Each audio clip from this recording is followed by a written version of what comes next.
Thank you, David. Thank you, everyone, for having me. I will just start with an apology. I have a very needy cat by my side, so if a cat pops on the screen, I apologize. I will try to make her go away. So yes, again, hi, I'm Danielle from Yachad. I'm Yachad's communications director. For those who don't know Yachad, we are a British Jewish organization. Our primary mission is to empower British Jews in supporting a political resolution to the Israeli-Palestinian conflict. So our focus is around the conflict. We do believe in Israel's right to exist. We advocate for a resolution because we believe that the only way in which Israel will thrive and prosper as a democracy is by ending the occupation and by a resolution to the conflict and the creation of a viable independent Palestinian state by its side. We work in the mainstream of the Jewish communities. We're a part of the Board of Deputies. We partner with various kind of very mainstream Jewish organizations that we are considered to sit on the left of the community. Just briefly in terms of the main areas that we work in, as I mentioned, first of all, the community, so the main communal structures.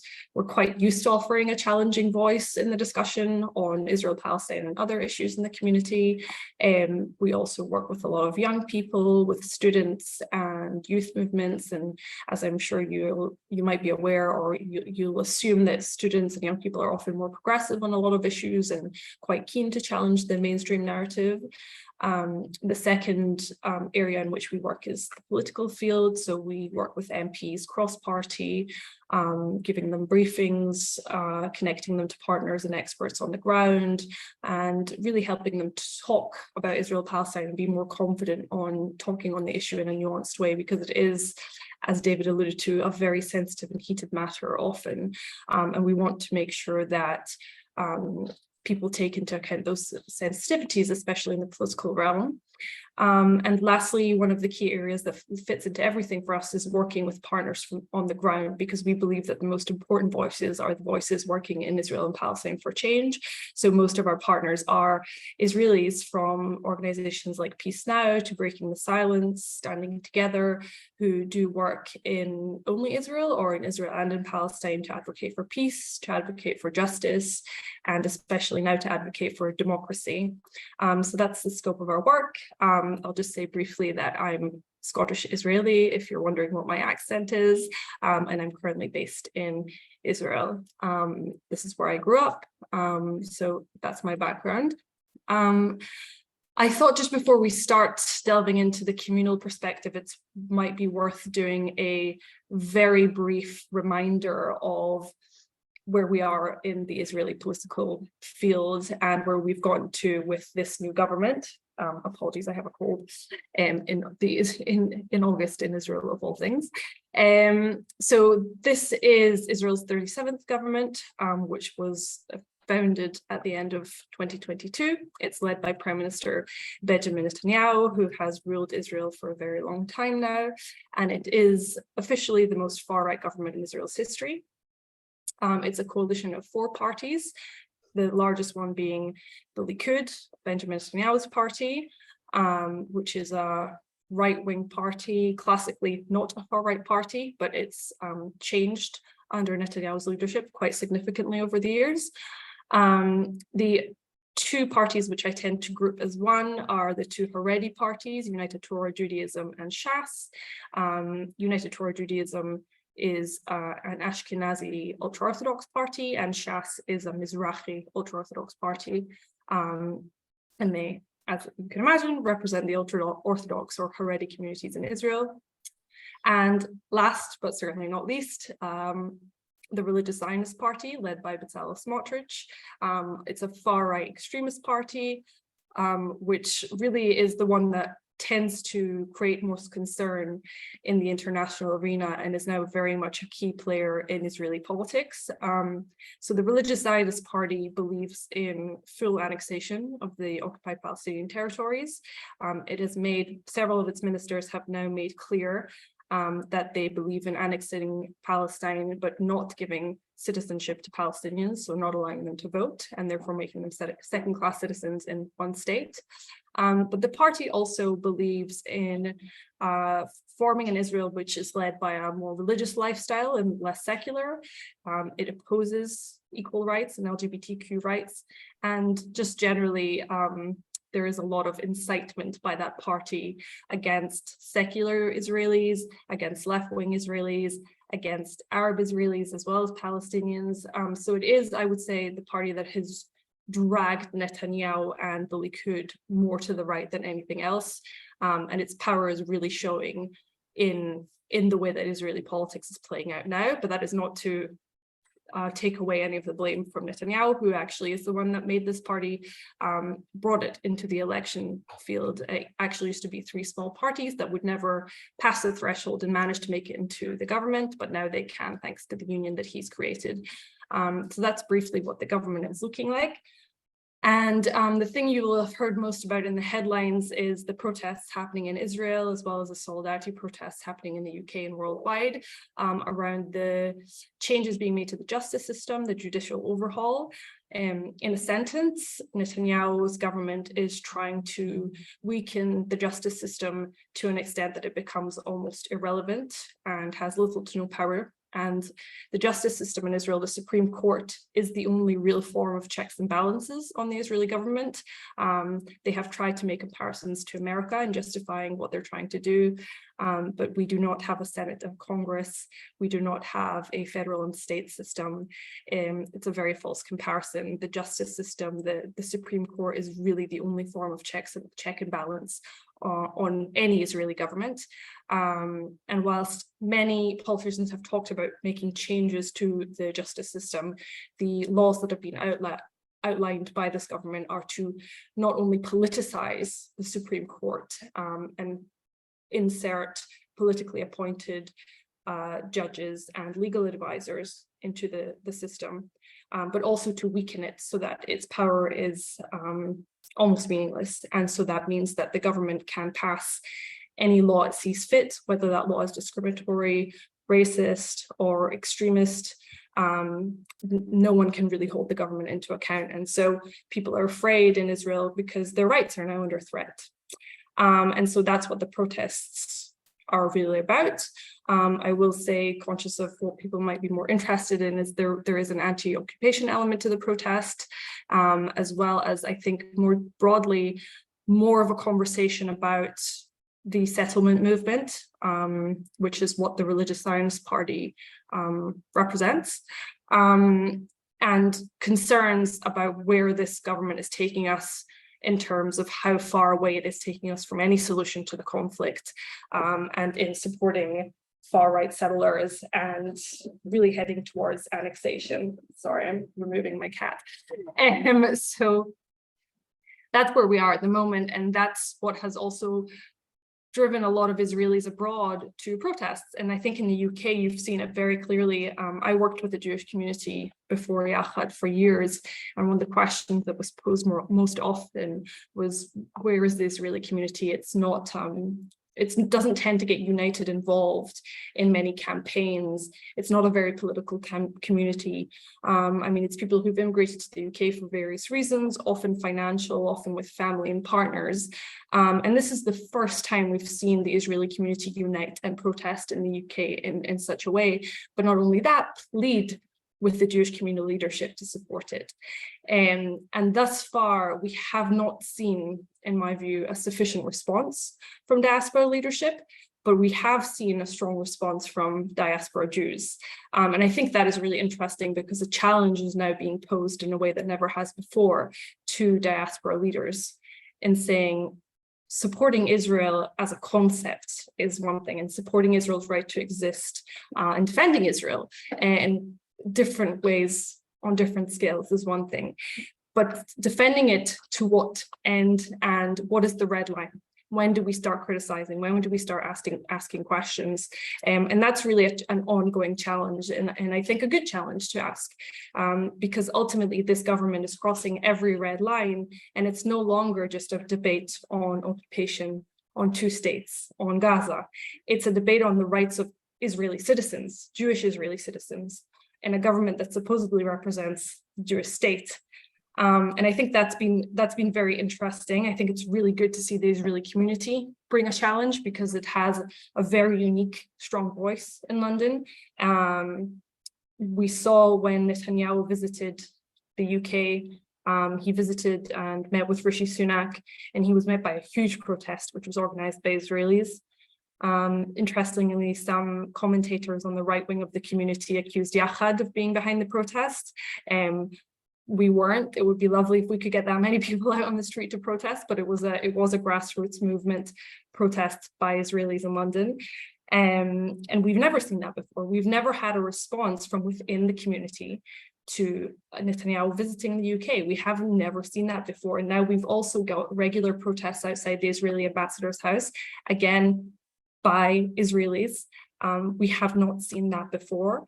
I think even if you look at where that's led us to, is that more and more people are feeling like they have to ask themselves questions that they haven't necessarily asked before, because the diaspora likes to celebrate an Israel that is starting to become an idea and not a reality. And obviously for some of us, we're more critical of Israel than others, and there is a scale in that, but the way that the diaspora typically portrays Israel is through celebrating events like Pride in Tel Aviv. And that's great, but you now have a government that is actively working to allow for discrimination to be legal, a government that has key players who do not believe in equal rights for LGBTQ people, including ministers who are speaking out against adoption or surrogacy for LGBTQ people. And so how can you celebrate an Israel that stands for liberalism and pride when that's not what the reality is anymore? The same goes for women's rights. This is a government that is not pro-women, that does not believe in dealing with violence against women in an appropriate way, in my view. So all the things that we would tend to celebrate about Israel are starting to become not an idea that we're moving very, very far away from. And so that presents a real challenge for the diaspora and for diaspora leadership. And I hope that we meet that challenge head on, because I believe that the diaspora has the ability to pose a real challenge to the Israeli government if it unites against what it's currently doing. I think people who classically call themselves friends of Israel now need to question what kind of Israel they're friends of. And in the past, those of us on the left will have argued that the occupation is the main issue on the table, and that is something that needs to be questioned, and that's something that I agree with. But now it's gone so far beyond just that. When you have annexation as very bluntly on the table, when you have rights of Israelis being challenged, I think it's really important that something about the extremism is making it very difficult for people to turn a blind eye. I think if you look just this week, JPR, the Institute of Jewish Policy Research, published a survey which showed that the vast majority of British Jews disapprove of Prime Minister Netanyahu, and even more so of Bezalel Smotrich, the leader of the Religious Zionist Party. There are huge numbers of Jews in the UK who are not happy with this government. And so again, the leadership of the community is going to have to figure out how to convey that. And I think even if you look at the debate in Israel is shifting, and before, Israelis would have a tendency to maybe not want international partners to step in, but now they're actively asking for help. And it's going to be increasingly difficult for people to ignore that. And I think obviously the key player is the US, but obviously we're looking at things from a British point of view. And it's going to become increasingly difficult for the diaspora to sit in the middle, sit on the fence. They simply can't, because things are going to get worse long before they get better in this country. And you can see, I mean, the research this week has proven that everyone is concerned and worried, and people are pessimistic, and they're not happy with what's happening. And it is ultimately titled the Jewish state. So there is an inherent link. Most British Jews feel that Israel forms some part of their identity. That doesn't tell you where they stand on Israel, but they feel a link and a connection. And so the link is inevitable. And therefore, we, in my view, have a duty in the diaspora to stand up and say something, and kind of join this movement. And luckily, this movement of protests is so broad that there are actually spaces for everyone. You don't have to, it's not just for centrists, and it's not just for the far left. And I think that's, whilst things at the moment are very pessimistic, I think there is a huge opportunity here. And so that gives me some hope. I think I'll stop there, maybe, if you want to ask some questions, because I've spoken for quite a bit. Thank you, thank you very much, Danielle. That was really very stimulating, and all sorts of questions going through my mind, but I'm not here to ask questions at this stage rather than to try to kick the debate off. So I'm going to open the floor now, and what I'm going to ask all of you to do, please, if you do want to ask a question or say something, rather than just pile in and unmute yourself, if you could just raise your hand in traditional Zoom fashion. And then I'll try to be fair in how I pick the questions. So at the moment we have one hand raised, and that is from Vivian, who was our founder of Jewish Greens, for those who don't know her. And Vivian, why don't you kick off? I'm very sorry, Danielle, if I missed it. But what response has been either from the Board of Deputies or the Jewish Leadership Council?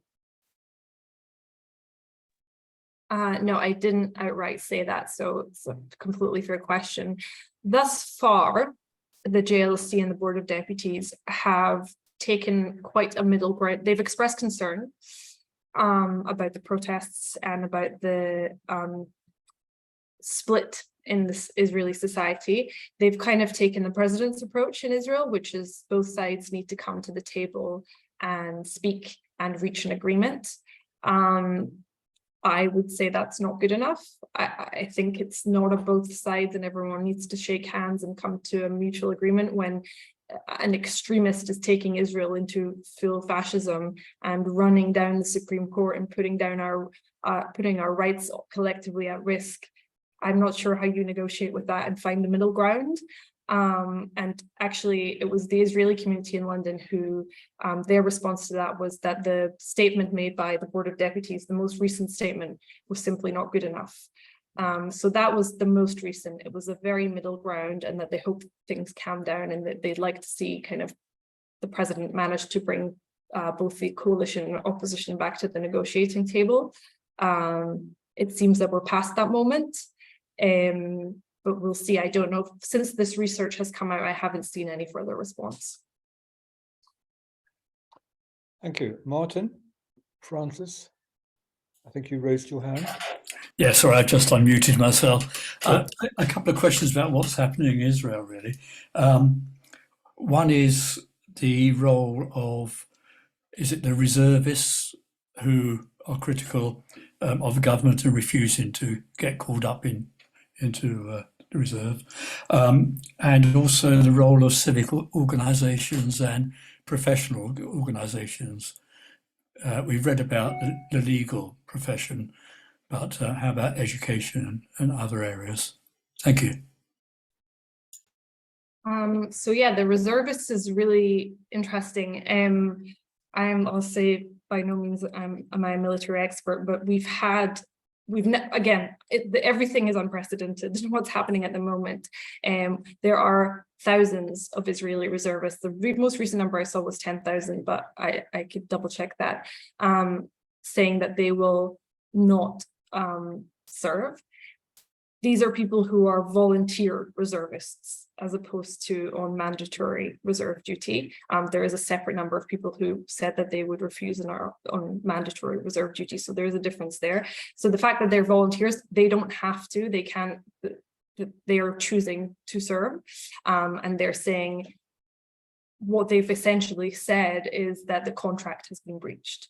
We are serving for a democracy, and we're serving and putting our lives on the line to protect the democracy. And this is not what we signed up for. One of the big movements has been the pilots, the Air Force, because it's basically units that have to train very regularly. They're very special units. They're also the force that Israel relies on should, God forbid, there be a war with Iran, for example. And so then their refusal to serve is a huge security risk.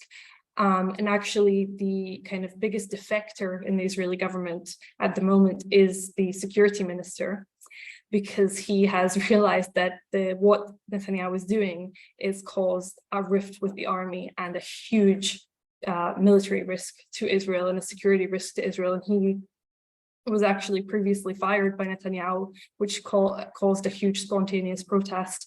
And so that contract being breached is huge, and it certainly is creating pressure, but it's also creating a further rift in society, because obviously those refusing to serve or to volunteer are being called traitors and kind of being dismissed and so on. In terms of civic orgs, do you mean like human rights organizations and civil society? Yes, and trade unions, professional associations. Okay, so Israel only really has one trade union, and it's aligned not with the Labour Party, but with the Likud. I always tell people, don't think about Israeli politics from a European perspective, because it just won't fit any boxes. So yeah, so the main trade union did actually join in a general strike a few months ago, but it does continue to negotiate with the Likud. It clearly can be influenced, and there has been a lot of pressure on the trade union, but it's kind of a Likud-leaning union. The politics of it are not similar to the politics of unions and labour in the UK, so it's completely separate.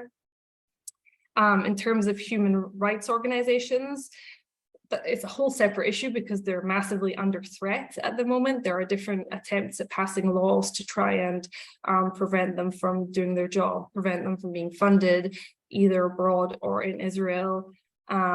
Even just the other day, the Parent Circle, which you may have heard of, which is a bereaved families forum of Palestinian and Israeli bereaved families, has just been banned from Israeli schools. So they're hugely under attack. Having said that, a lot of Israelis who wouldn't necessarily defend those organizations are now saying that this is a step too far, because there's a difference between disagreeing with something and banning it. And so, yeah, that's been really interesting. Like you mentioned, lawyers have protested en masse. I don't know if you're aware, but the Israeli Bar Association had an election for its leadership, and the candidates were essentially one pro-judicial overhaul and one anti-judicial overhaul.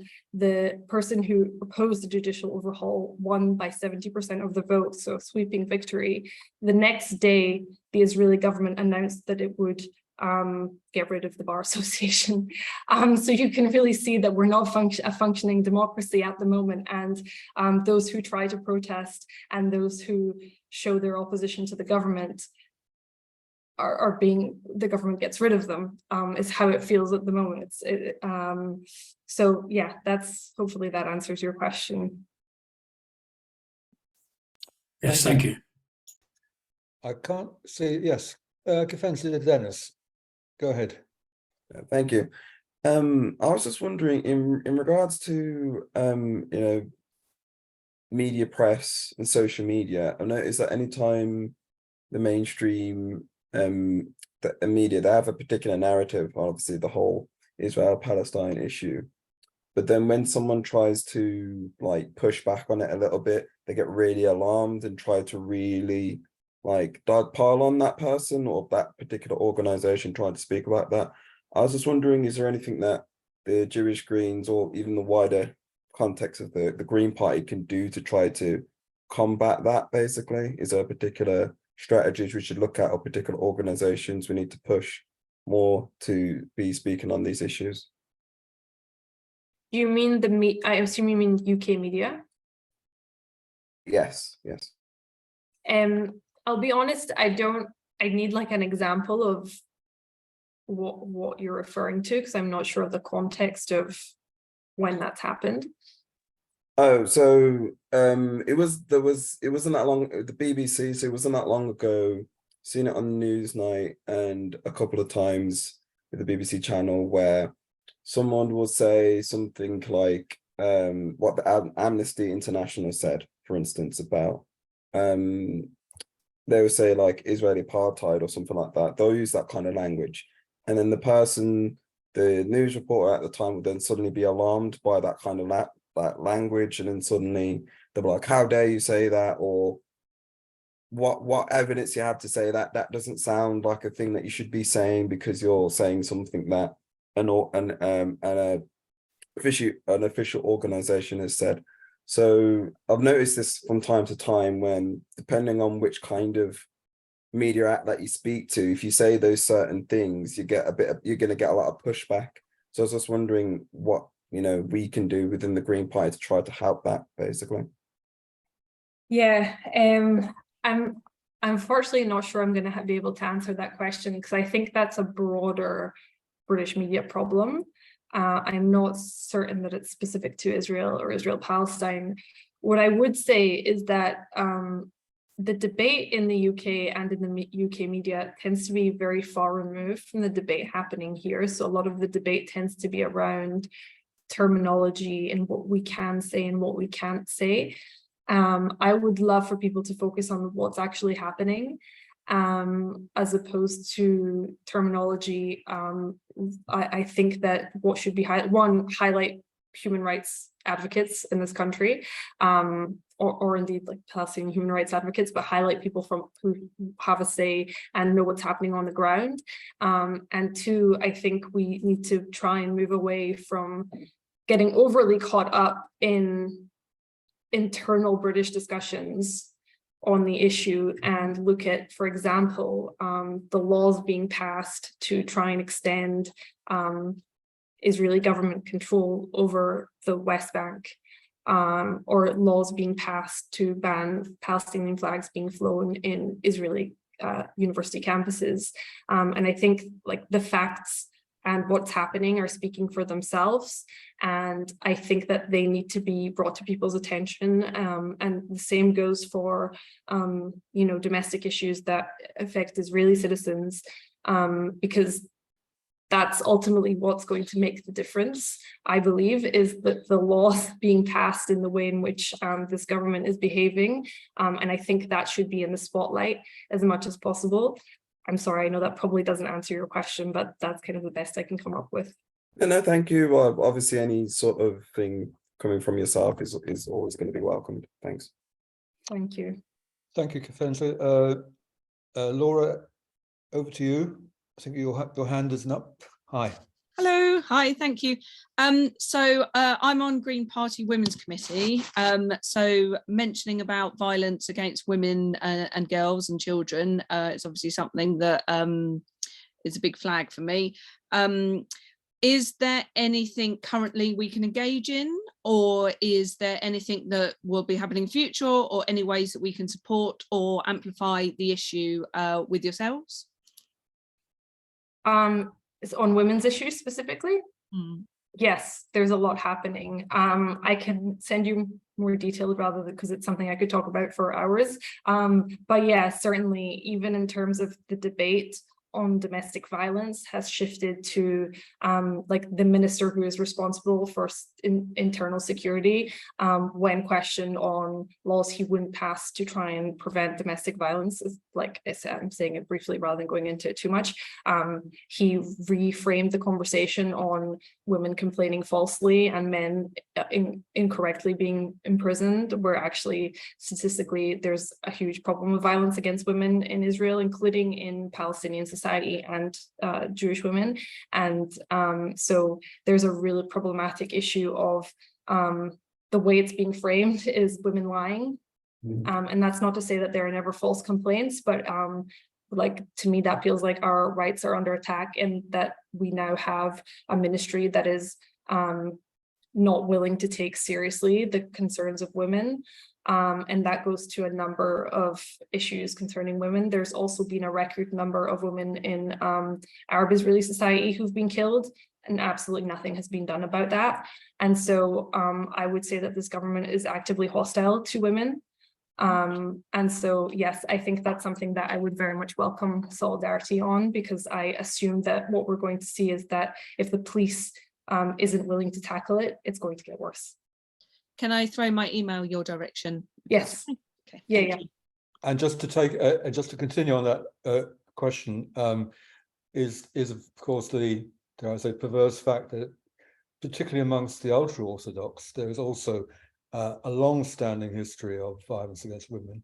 So it covers the very heart of the far-right government now.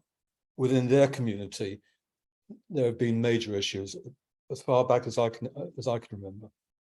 Yeah, and it's the problem is that women in ultra-Orthodox communities, and it's true for any religious communities or fundamentalist religion, women are scared to report. And sometimes women don't even know what their rights are and where they can report to. And when those communities are so insular and no one is willing to try and break that barrier and to try and push those community leaders to saying, actually, you can't be this insular because women are clearly being hurt. The fact that the reporting numbers are low doesn't show that it's not happening. It shows that women aren't reporting it. And I think that's a huge, huge issue, and this government is not willing to touch it because politically it's not worth it for them. Yeah, understood.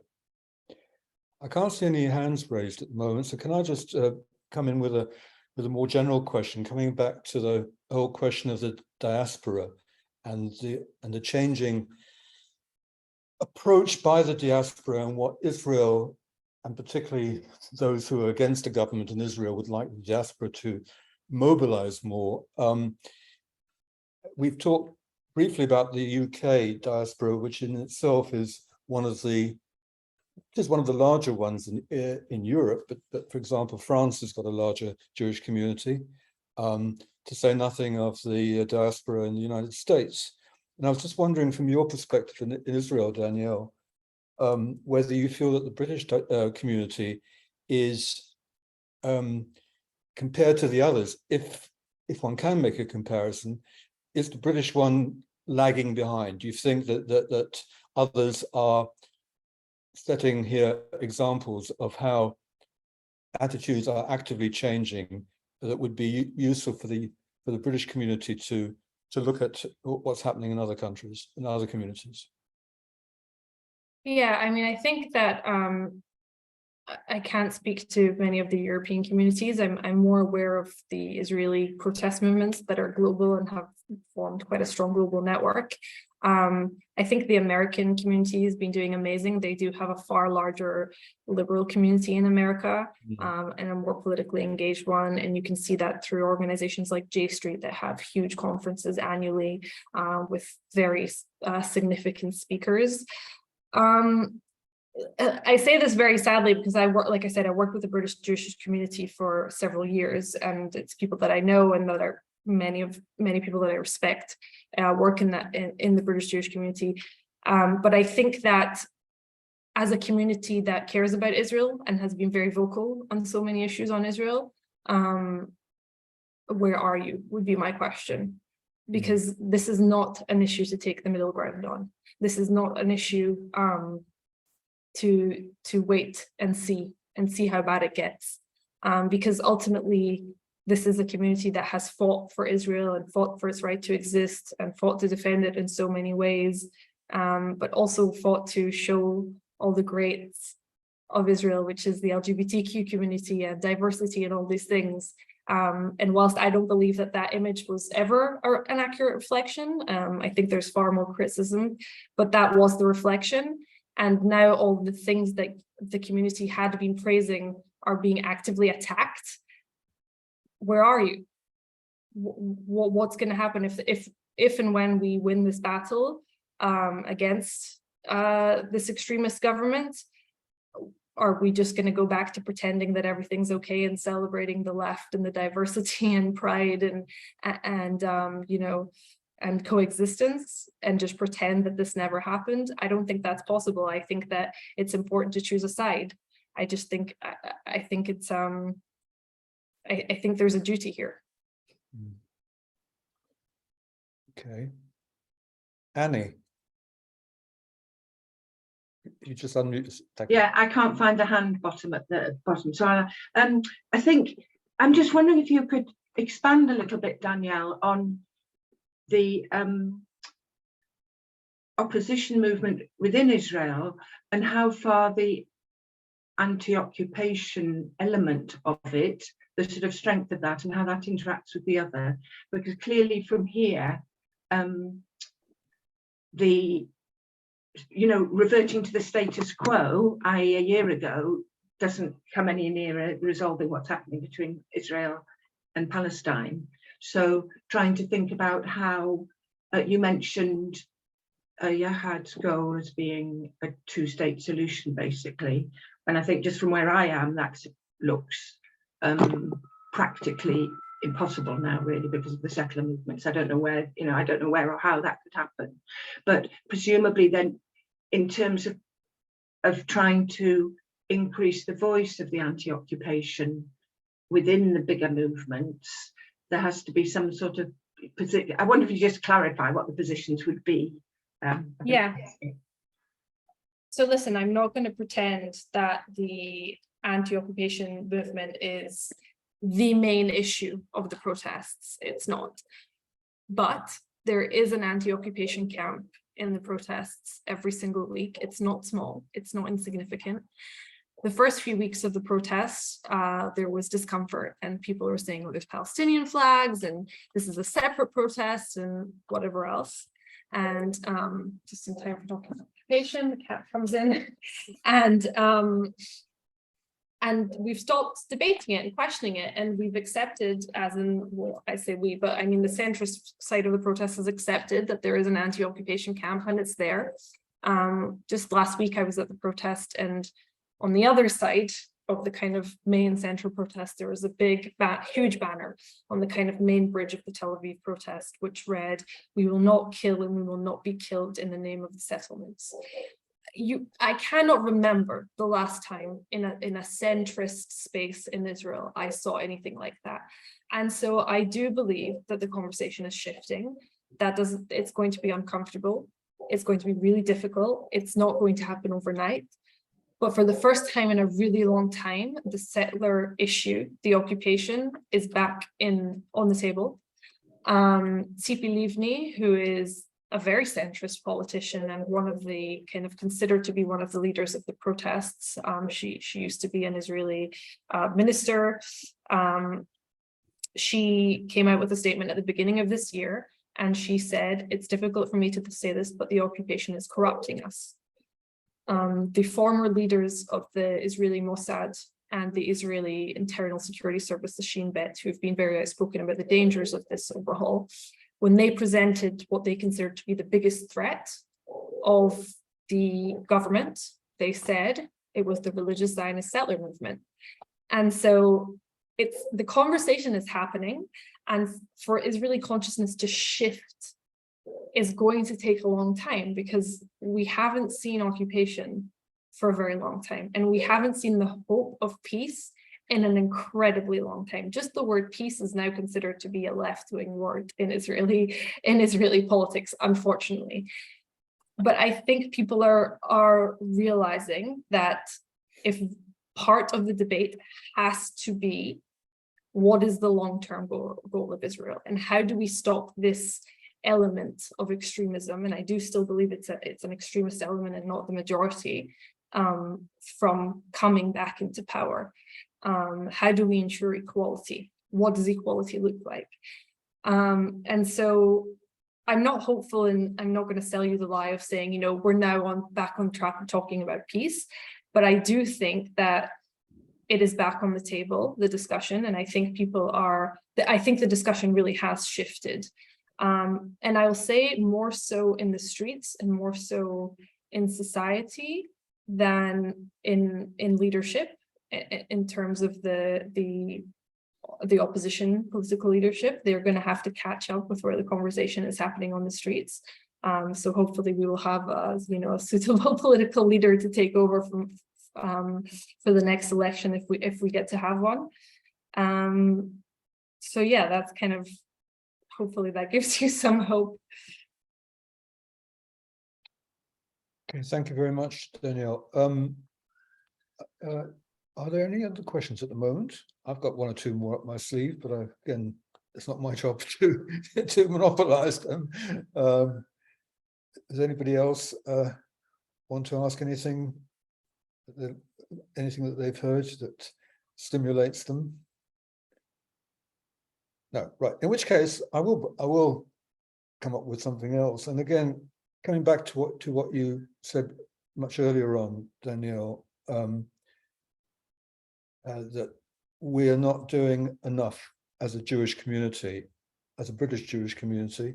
And I'm looking, although the title of this evening was the British Communities, I still see an overall umbrella, which, however, has got more than one body, even though the Board of Deputies is the main body. There are intertwined other people like the Jewish Leadership Council and others that we've mentioned.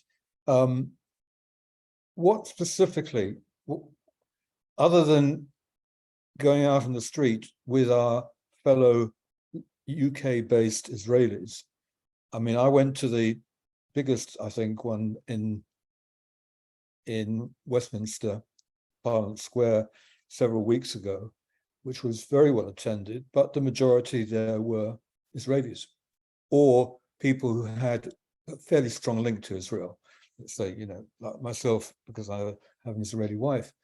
But the more assimilated Jewish community, to put it that way, in a maybe slightly more provocative sense, what specifically can we do? Is it through our communities that we belong to, as, let's say, liberal reform synagogues, particularly which tend to have possibly more liberal, politically liberal members than some of the more Orthodox, certainly, who may be more inclined to support the Orthodox parties in Israel. So there is that potential split within the UK, which is a religious one. But of course, then you've also got the party political, and you've got the changing face, we believe and very much hope for, in the next general elections. Those of us who are in the Green Party would obviously love to see the Greens properly represented, but that's highly unlikely, in fact impossible, given the current voting system. But there again, there are changes afoot, and I'm not sure where sometimes the Jewish groups within the political parties, I'm thinking here of Jewish Labour Movement and Friends of Israel and others in Parliament, whether they should be doing more. So where would you say where can we engage even more? What would be the first point of pressure that you think that we could do more of? It's a good question. It's a difficult question. So I think that first of all, within the communities, within your communal structures, if your shul or whatever organization is a member of the Board of Deputies, press them. The Board of Deputies do have regular plenaries, and I'm not that familiar with the structure of their meetings, but they have different meetings where you can express concern, you can press. Even the simple thing of writing emails to the Board of Deputies. As British Jews, we have the right to be properly represented, and they will listen. I mean, obviously, it needs to be a strong enough response, but they do read the emails that come in from their constituents. The pressure that I would put on would be to support Israelis protesting. And I understand that for those who are further on the left, it's not an ideal protest, and I accept that. But I don't believe that challenging it from the sidelines will work. And I will say that in the Israeli community leading the protests, you will find allies on the issues that you care about. And so engage with them, don't reject them just because they don't seem like a perfect alliance, because I think that their concerns are legitimate. I would press that if and when Israeli government representatives, be that Netanyahu or the diaspora minister, for example, who has said really problematic, racist and homophobic things, if and when they come to the UK, support the protests against them, press the Jewish leadership do not meet with them and give them legitimacy. There should be a crisis in the relationship between the diaspora and the Jewish community. And very much lastly, as much as you can, platform Israeli voices. And whether that's at events like this or attending different events, but also sharing content on social media is really helpful, like as much as possible strengthening the voices of those of us who are protesting. So those would kind of be my basic asks. And obviously as constituents in the UK, you can email your MPs and express your concern, and as many MPs that get as many emails about this and questioning what is the UK government's response to the crisis, the democracy crisis in Israel, as Israel is an ally on the basis that it is a democracy. So I think just not even as Jews, but as British constituents, we have the power to also put that pressure on.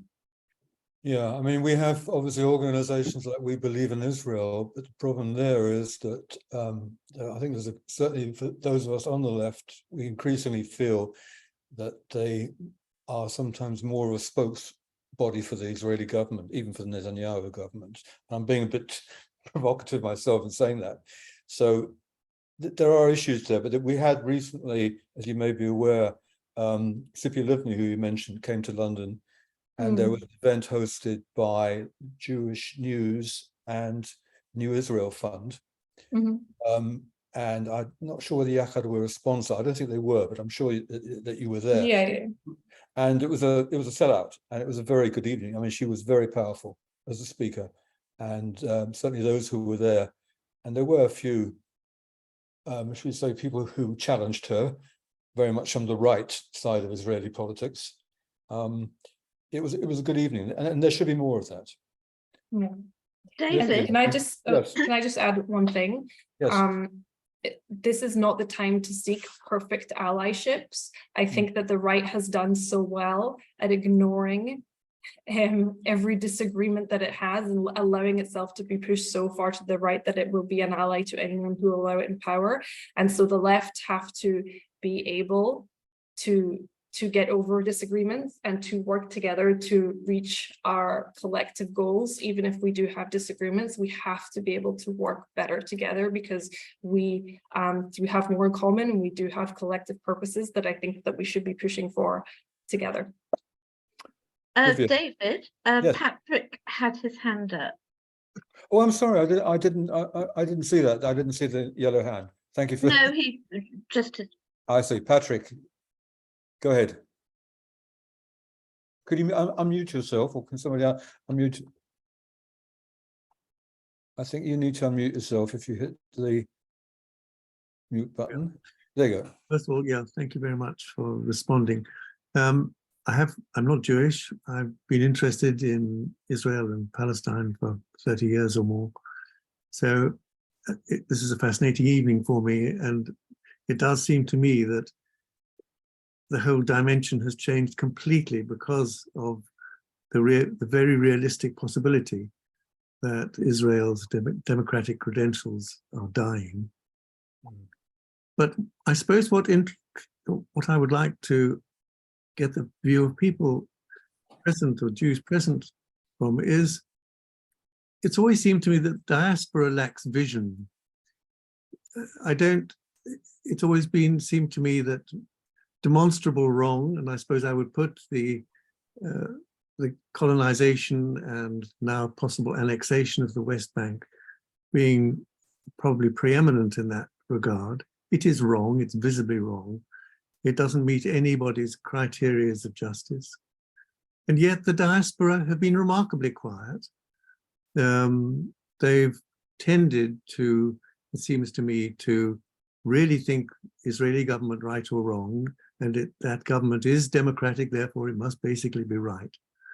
So I can't separate the possible future of this relationship from this democratic crisis that it's going through.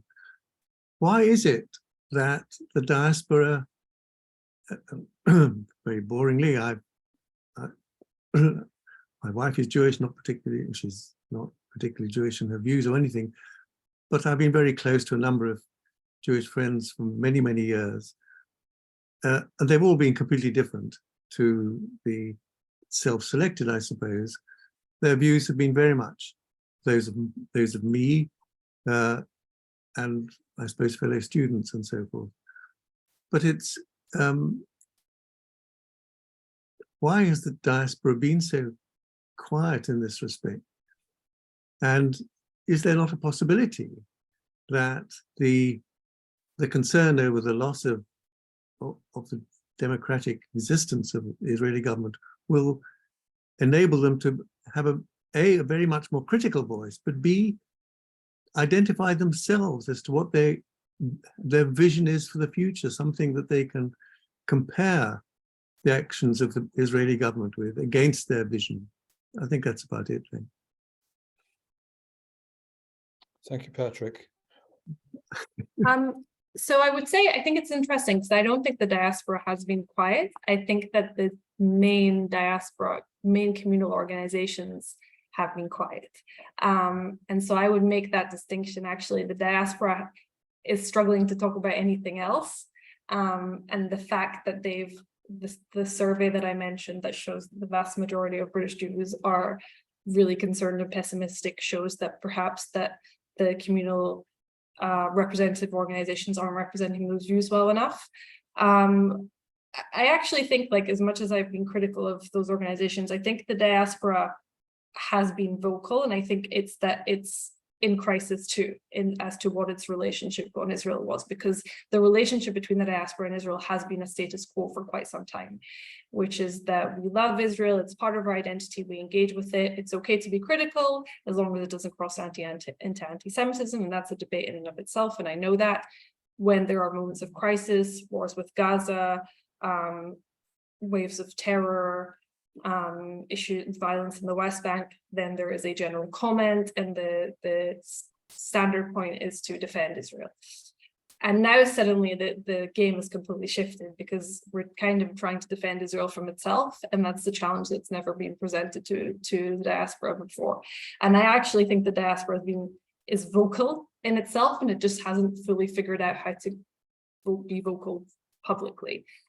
So I do think that hopefully the debate is happening, and what's been good is again to see young Jewish organizations start to change their stance. So a good example is the UJS, the Union of Jewish Students, is very much a mainstream organization in the UK. It vocally and unanimously voted against the boycott bill, the British government's boycott bill, which I would say is almost unexpected, because the minute you say the word boycott, there is a natural tendency to oppose. Jewish youth movements also opposed the bill and went as far as to tell the Board of Deputies that it could not speak for them on that issue. And I think over the years also the diaspora has, again, the more left side of the diaspora has been really big on campaigns such as preventing the demolition and eviction of Palestinians in Khan al-Ahmar. So there have been big campaigns in the diaspora. I think it's just not got a united front yet on this issue. And I actually think the key is the fact that Israelis in the diaspora for the first time have united and spoken out. And obviously that's not to say every Israeli in the diaspora has the same view. But I think it's struggling. It's a challenge that it's never faced before. And it's trying to find where it can speak out. And I think it's struggling because it's gotten so used to saying the same lines as always, and it's never been presented with a challenge like this before. I can't see how it will continue. I can't see how it will be able to continue to be so silent, because I think things here in this country are going to get worse, and the protests are going to get worse. I do think like I said, we've gotten so used to having a gut instinct to defend Israel and to make things seem better than they are. And we've gotten used to a very specific status quo narrative just as we have here with regards to the occupation. And everything is kind of being brought all at once now.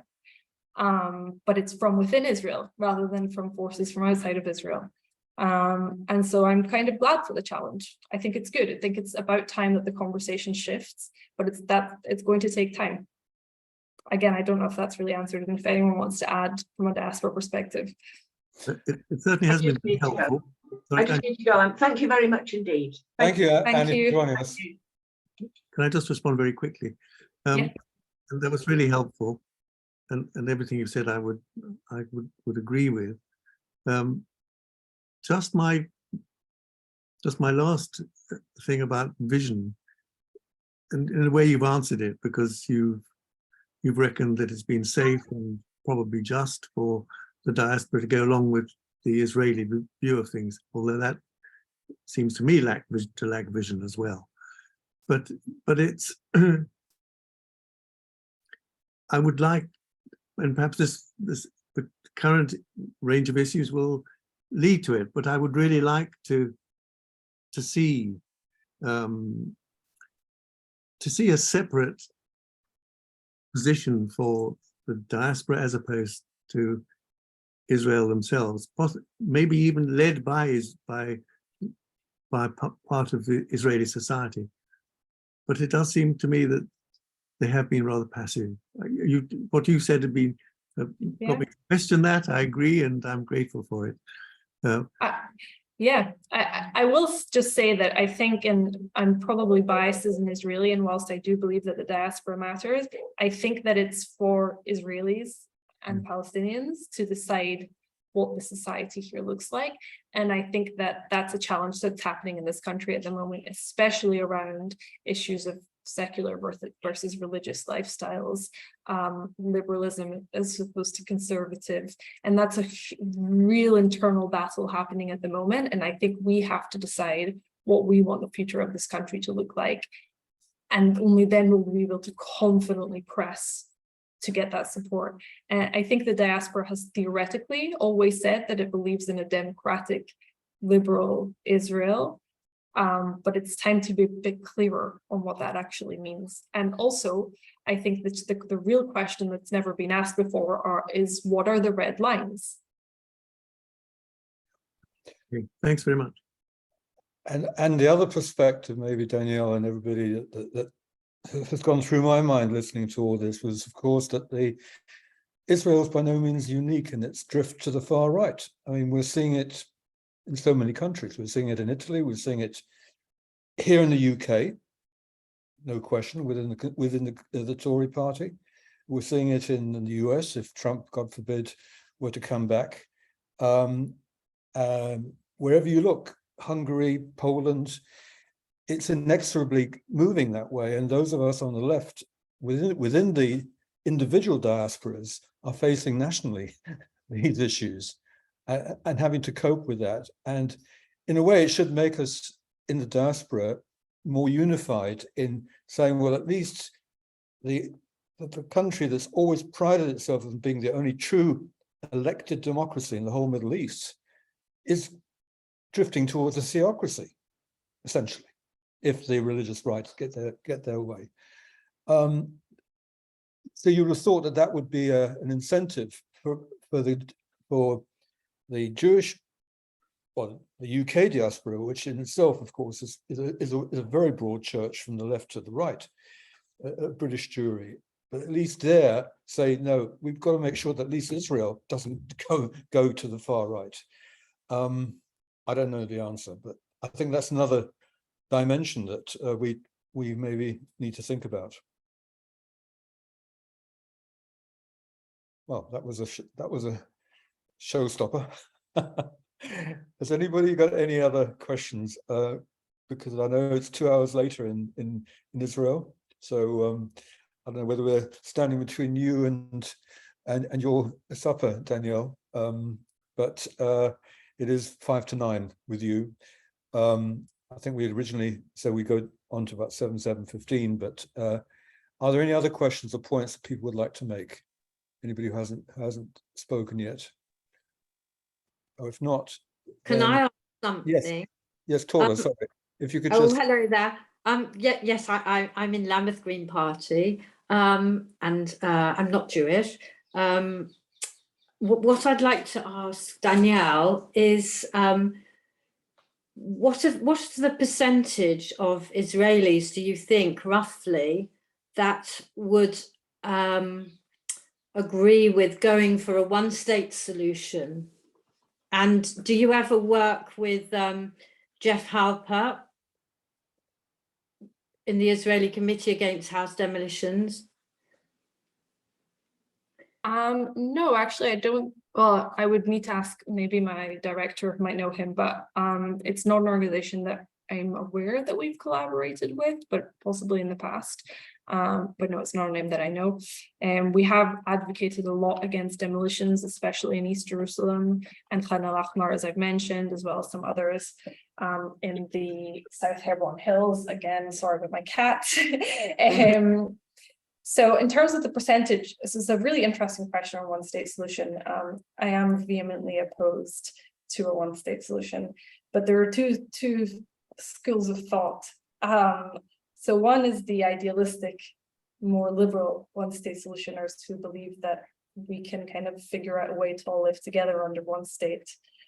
But the realistic one-state solution that we are currently heading towards is a one state where Palestinians are second-class citizens and the Israeli government remains in charge and they can't vote.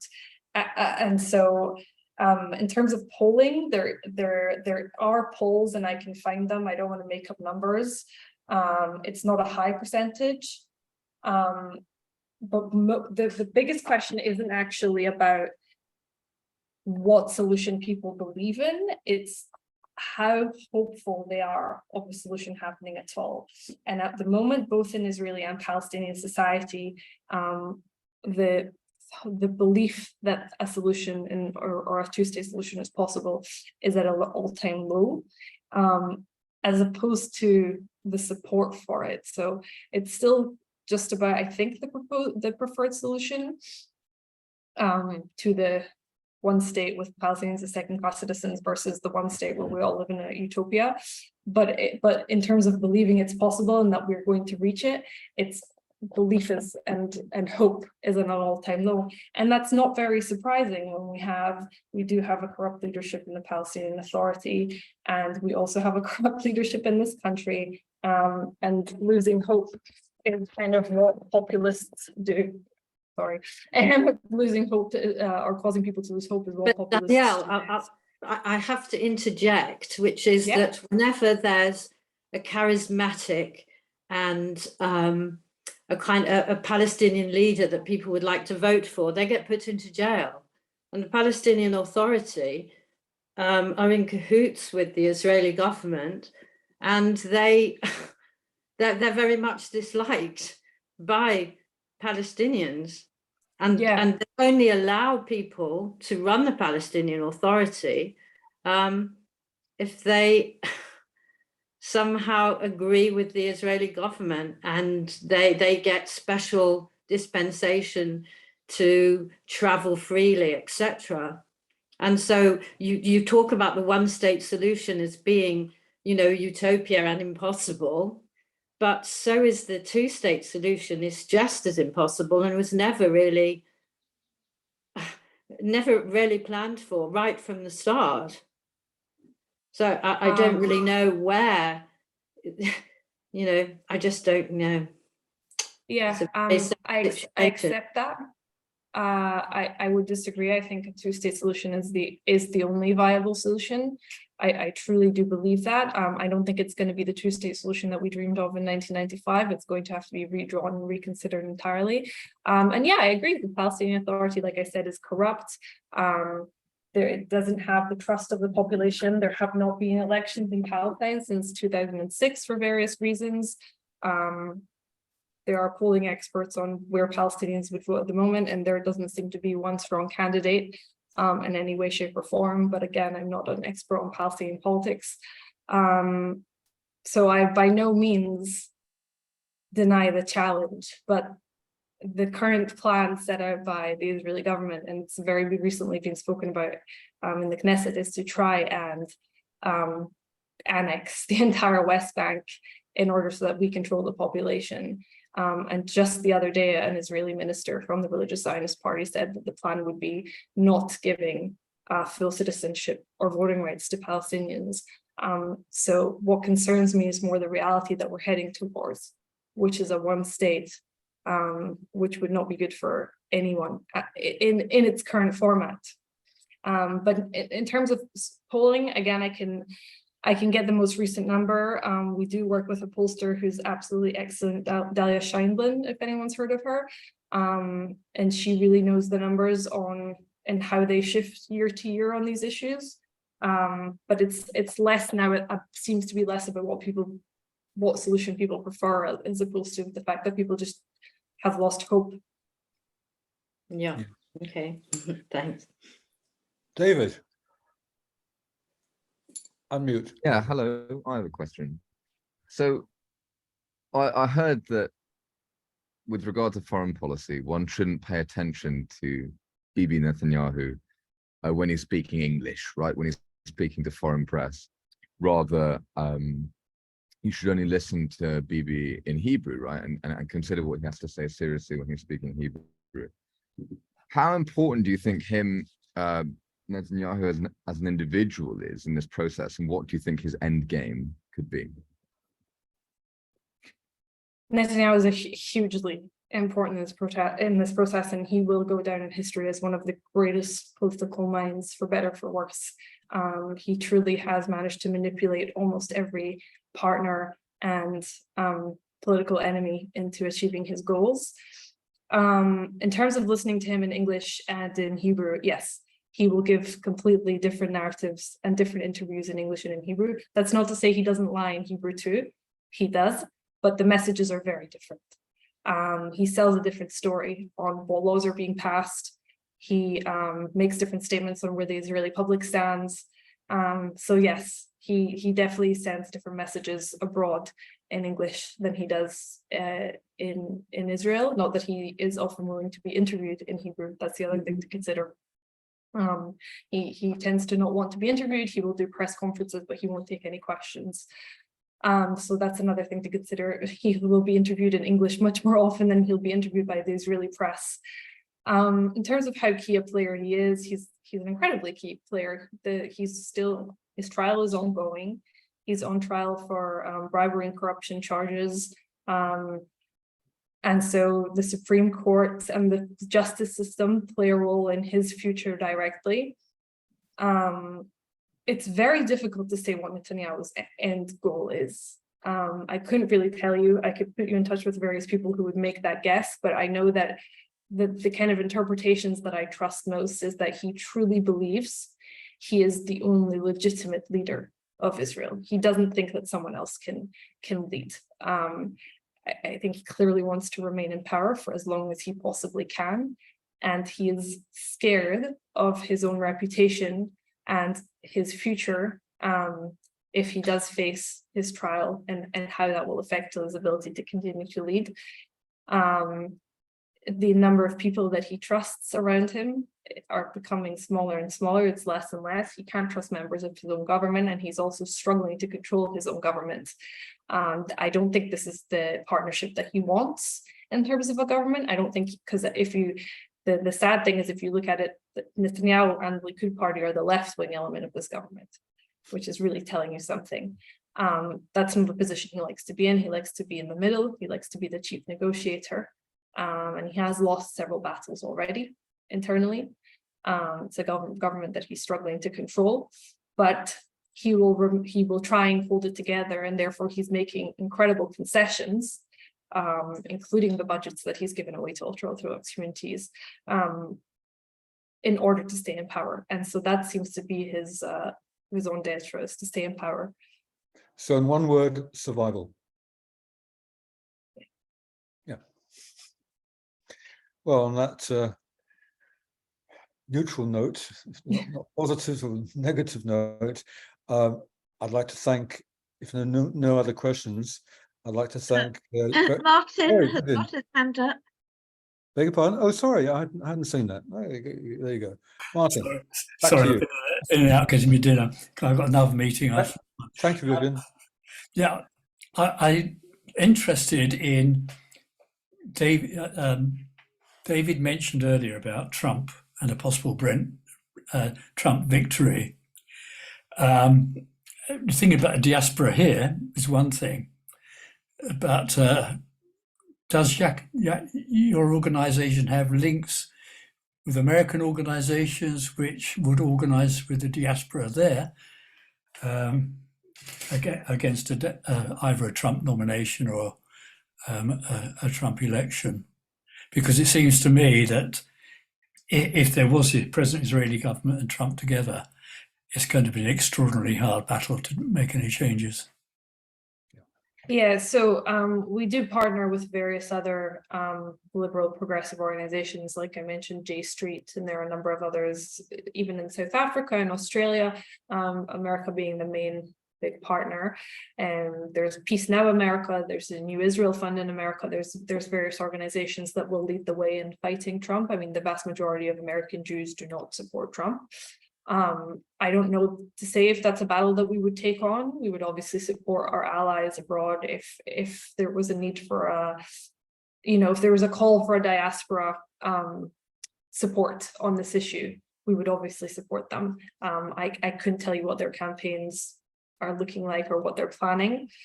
If Trump does get back into power, which is a very scary reality, I mean, I think that's what the right wing in this country are waiting for. Because at the moment there is a diplomatic crisis with the US, and so they're essentially waiting for Trump or for a Republican to get back into power. And God forbid it could be worse than Trump. So we'll wait and see.